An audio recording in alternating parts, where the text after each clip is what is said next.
नमस्कार। बोल खिलाफ आजाद है तेरे, मैं अभिसार शर्मा। उत्तर प्रदेश के चुनाव आने वाले हैं और भारतीय जनता पार्टी ने घोर सांप्रदायिक खेल शुरू कर दिया है दोस्तों। पौने 5 सालों में इनके पास विकास दिखाने के लिए बिल्कुल नहीं था, इसलिए इन्होंने हिंदू मुस्लिम का खेल शुरू कर दिया है, सांप्रदायिक खेल शुरू कर दिया है। जिस तरफ देखो दोस्तों, चाहे इनकी राजनेता हो, खुद मुख्यमंत्री हो या फिर इनका गोदी मीडिया, जिस तरह से प्रचार प्रसार कर रहा है इनके लिए और जिस तरह के जहरीले कार्यक्रम कर रहा है।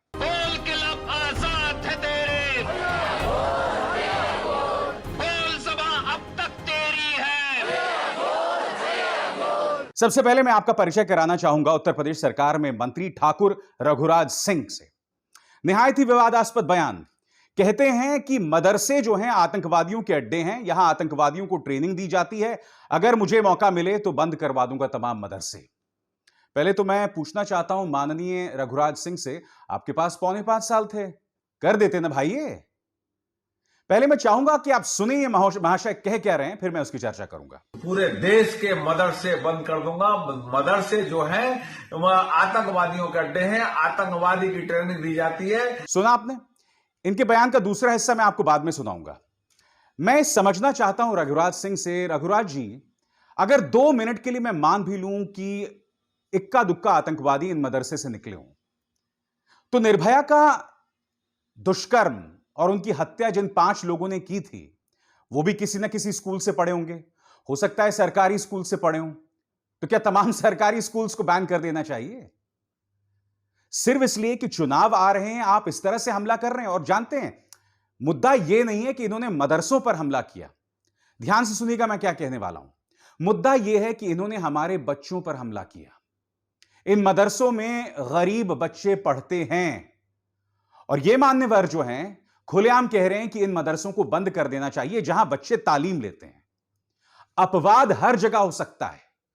मदरसों में अगर कट्टरवादी प्रशिक्षण मिलता है तो सच तो यह है कि अगर आपको इस तरह की टीचिंग, इस तरह की शिक्षा मिल रही होगी तो आप दुनिया में अपना वजूद नहीं बना पाओगे।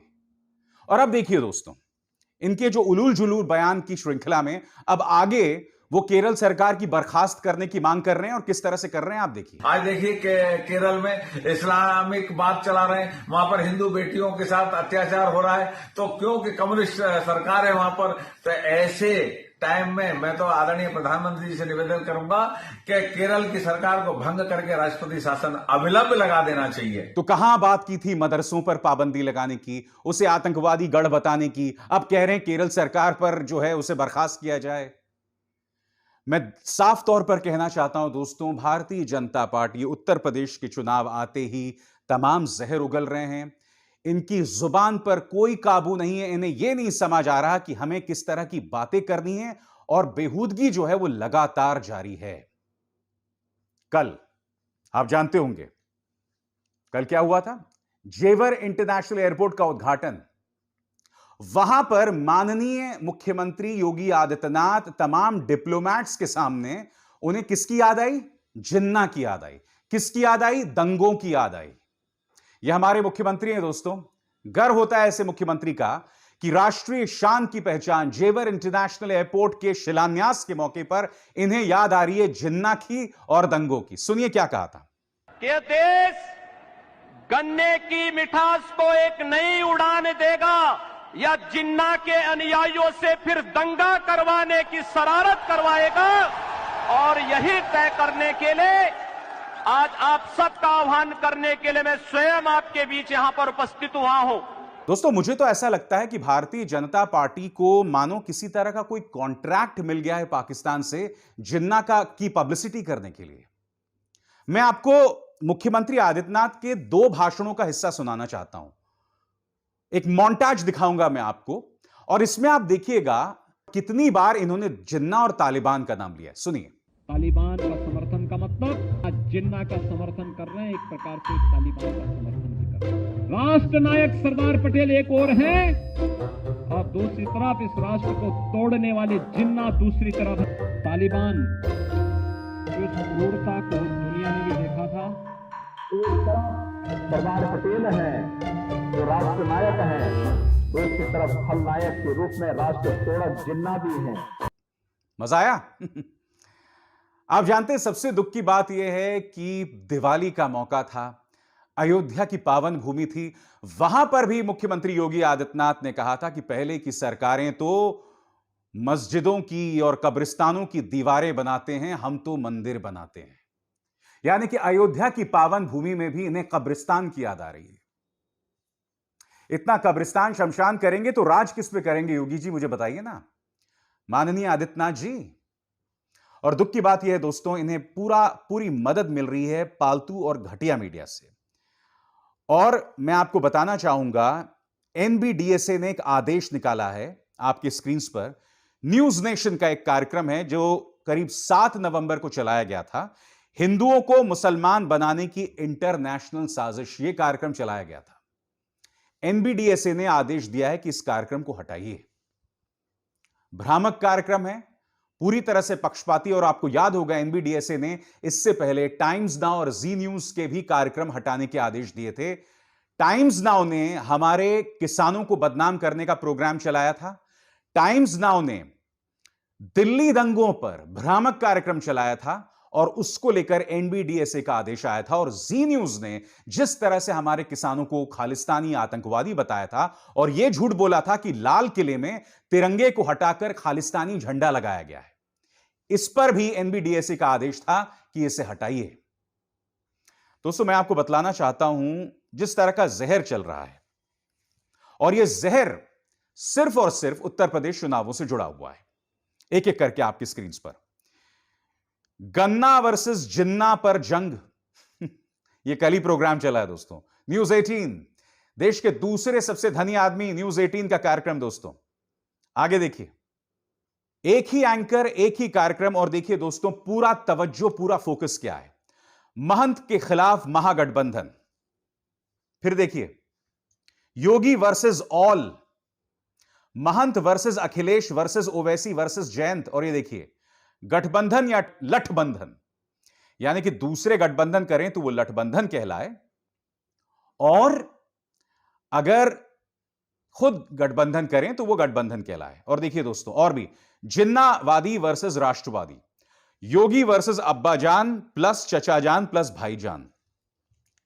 अगर आपने देखा होगा, एक ही कार्यक्रम, एक ही एंकर, एक ही चैनल के अंदर किस तरह से जहर उगला जा रहा है, किस तरह से यह पूरी जमीन तैयार की जा रही है भारतीय जनता पार्टी के लिए, ताकि वो 2022 में जीत हासिल कर सके। और आपने देखा होगा दोस्तों, हर तरफ फोकस यही है कि एक तरफ बेचारे मोदी योगी हैं और दूसरी तरफ ये सारे महागठबंधन वाले। ये देखिए साहब, यूपी में किसका पलड़ा भारी, मोदी योगी वर्सेस ऑल। कितने मासूम हैं नए न्यूज चैनल्स, और कितने असहाय दबे कुचले हैं हमारे मोदी जी और योगी जी। उनके साथ कोई नहीं है, सिर्फ ये दो हैं, जय वीरू हैं, जो गब्बर सिंह का मुकाबला कर रहे हैं, है ना। इन न्यूज चैनल्स को पता होना चाहिए कि जब आप मोदी योगी कहते हैं तो उनके साथ कौन होता है। ध्यान से सुनिएगा, मोदी योगी के साथ प्रधानमंत्री नरेंद्र मोदी की पूरी सरकार है। मोदी योगी के साथ प्रधानमंत्री मोदी की सरकार की ये 4 संस्थाएं हैं, एनआईए, सीबीआई, इनकम टैक्स और एनफोर्समेंट डायरेक्टरेट, जो कि विपक्ष को टारगेट करती हैं। मोदी योगी की जब आप बात करते हैं तो मोदी सरकार के तमाम मंत्री हैं, जिनमें अमित शाह भी हैं, धर्मेंद्र प्रधान भी हैं, तमाम दिग्गज जो हैं वो भरे पड़े हैं, राजनाथ सिंह भी हैं। आपको पता होगा राजनाथ सिंह को तो बाकायदा एक जिले का, एक खेमे का इंचार्ज बनाया गया उत्तर प्रदेश में। पश्चिमी उत्तर प्रदेश की जिम्मेदारी दी गई है अमित शाह को, यानी कि इनके मंत्री वो काम कर रहे हैं जो कि पार्टी के नेताओं को करना चाहिए था। अब वो भूल जाइए। अब मैं आपको बताता हूं योगी जी के साथ और कौन कौन है। योगी जी के साथ उनका पूरा प्रचार तंत्र है, करोड़ों रुपए झोंके हैं इन्होंने न्यूज चैनल्स में। योगी जी के साथ नोएडा के तमाम न्यूज चैनल्स हैं। क्या ये लोग ये बात भूल जाते हैं? मैं यही तो समझना चाहता हूं दोस्तों, खुला खेल फर्रुखाबादी चल रहा है, खुलेआम जहर उगला जा रहा है और इस पर कोई अंकुश नहीं है। यही वजह है दोस्तों, मुझे इस मीडिया से कोई उम्मीद नहीं है, क्योंकि ये लोग एक पार्टी को जिताने के लिए समाज की नसों में जो जहर डाल रहे हैं ना, उसकी कोई हद नहीं है।